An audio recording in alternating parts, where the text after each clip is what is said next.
Hello hi කොහොමද හැමෝම හොඳින් ඉන්නව නේද? ඉතින් අද රසම රස කෑමක් හදමුද මාත් එක්ක?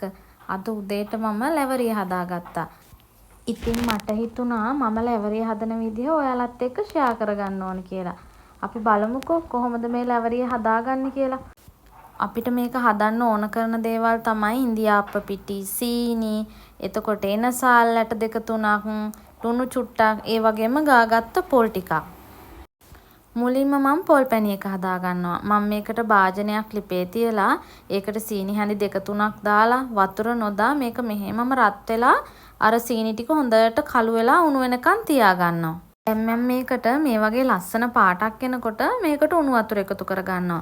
මේ වෙලාවේදී ඔයාලා ගාව තියෙන පොල් ප්‍රමාණය අනුව අවශ්‍ය විදිහට ඔයාලට මේ වතුර ටික එකතු කරගන්න පුළුවන්. මේ විදිහට වතුර එකතු කරලා මේක හොඳට කවලම් කරලා ඊට පස්සේ මම අර තියාගත්ත එනසාල් ටික හොඳට කොටලා ඒ ටිකත් මේකට දාගන්නවා.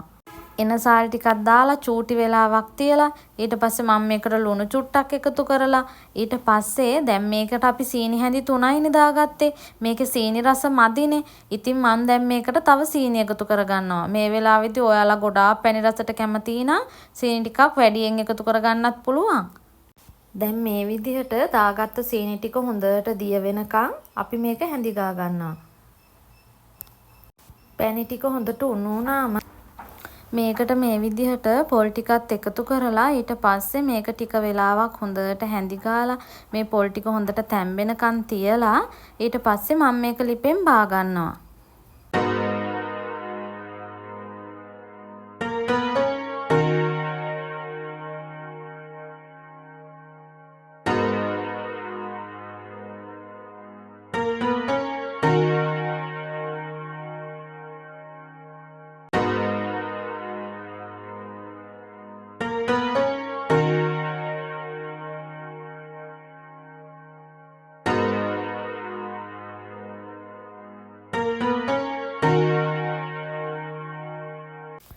දැන් මම හදන්නේ පිටි ටික අනා ගන්න. මම පිටි ටිකට ලුණු ටිකක් දාලා ඊට පස්සේ ඇල් වතුර එකතු කරලා මේක හොඳට අනා ගන්නවා.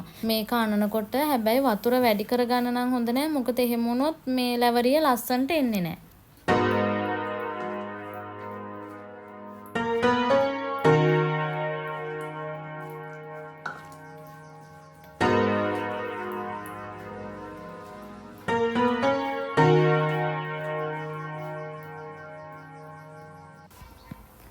මෙන්න මේ විදිහට මේක අනලා මම මේක බෝලයක් වගේ හදලා මේකත් භාජනයකට දාලා අයින් කරගන්නවා. ඊට පස්සේ මම දැන් හදන්නේ මේ ලැවරිය තඹ ගන්න අපි මේ තට්ටු වලට තියාගන්න එපා. මම ඒ ගන්න ඉන්දියාප්ප තට්ටු ටිකට මේ විදිහට පොල් තෙල් ටිකක් දාලා ලෑස්ති කරගන්නවා. මොකද එහෙම නැත්තම් ලැවරිය එක මේකේ ඇලෙන්න බලන නිසා. මේකට ඉතින් අර ලොකු තට්ටු තියෙනවා නම් හොඳයි. එහෙම ලොකු තට්ටු තිබ්බනම් අපිට ලැවරිය ලස්සනට තියාගන්න පුළුවන්. අනිත් එක අර ලැවරිය එක දිගට හදාගන්න පුළුවන්. හැබැයි ඉතින් මං ගාව ලොකු තට්ටු නැති නිසා මම මේ තට්ටුවට තියන්න පුළුවන් සයිස් එකේ ලැවරිය ටිකක් හදාගන්නවා. මම දැන් ලන්ච් ෂීට් එකක් මෙහෙම එලාගෙන ඊට පස්සේ මේකටත් පොල් තෙල් චුට්ටක් දාලා මේකට තමයි මම ලැවරිය හදාගන්න හදන්නේ. මේ විදිහට ලන්ච් ෂීට් එකත් හදාගත්තට පස්සේ දැන් ඊළඟට තියෙන්නේ අපිට ලැවරිය ටික හදාගන්න. ඉතින් අපි වංගෙඩියට මේ විදිහට පිටි ටික දාගෙන ඊට පස්සේ අපි හරියට ඉන්දියාප්ප වක් කරනවා වගේම ඊට වඩා ටිකක් ලොකුවට මේ විදිහට මේ ලන්ච් ෂීට් එකට ඉන්දියාප්ප වක් කරගන්න ඕනේ. ඉතින් ඔය පේනවනේ මම හරි අමාරුවෙන් මේක කරගන්න විදිහ. මට හිතුණා මේක හදනකොට මගේ පිටි එක චුට්ටක් අද වැඩිද කියලා. හැබැයි මේක ලැවරිය හදද්දී නම් ඇත්තටම ලස්සනට තිබුණා. අර මට බය හිතුණා මේකට වතුර වැඩි වුණොත් මේ ලැවරිය එක ලස්සනට එන්නේ නැහනේ. ඉතින් මම වතුර චුට්ටක් මේ අඩුවෙන් තමයි දැම්මේ. ඒත් මට හිතෙනවා තව චූට්ටක් වතුර ආවනම් හොඳයි කියලා. හැබැයි ලොකු අවුලක් උනේ නැහැ. ඉතින් මම කොහොම හරි මේක හදාගත්තා. මට එක දෙයක් ඔයාලට කියන්න බැරි වුණානේ. අපි පොල් පැණි එක හදලා ඉවරුනහම අපි අර දාගත්ත එනසාල් වල පොතු ටික අයින් කරන්න ඕන. එහෙම නැත්නම් ඒ එනසාල් දාන වෙලාවටම පොත්ත අයින් කරලා කුඩු කරලා මේකට දාගන්නත් පුළුවන්. මම නම් ඉතින් දැන් මේ හදන අතරතුරේදීම මට අහුවෙන පොත්ත තමයි මම අයින් කරේ. ඉතින් මම මේ විදිහට ඔක්කොම ලැවරිය ටික හදාගෙන ඊට පස්සේ මම මේක ස්ටීමර් එකේ වතුර එකක් තියලා ඒක නටනකන් තියලා අපි සාමාන්‍ය ඉන්දියාප්ප තඹ ගන්න විදිහටම ස්ටීමර් එකට දාලා තඹ ගන්නවා.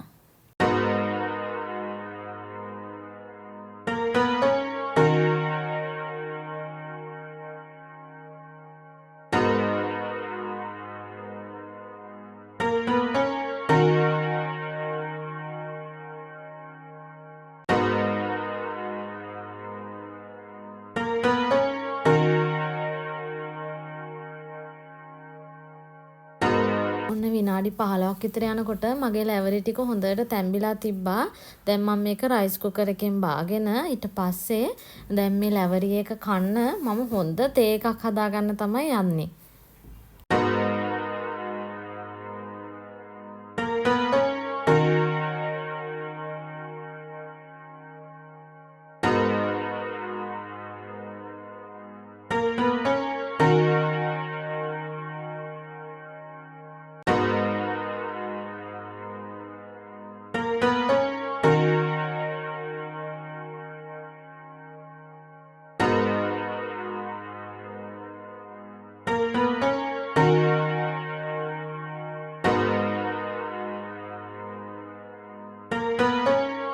මේ විදිහට සීනි අඩුවෙන් දාලා කහට ටිකක් වැඩියෙන් දාපෝ රසම රස කිරිතේ එකත් එක්ක ලැවරියකුත් කන ගමන් අදට ඉතින් මං ගිහින් එන්නද ආයෙත් මේ වගේ ලස්සන වීඩියෝ එකකින් හම්බ වෙන්න.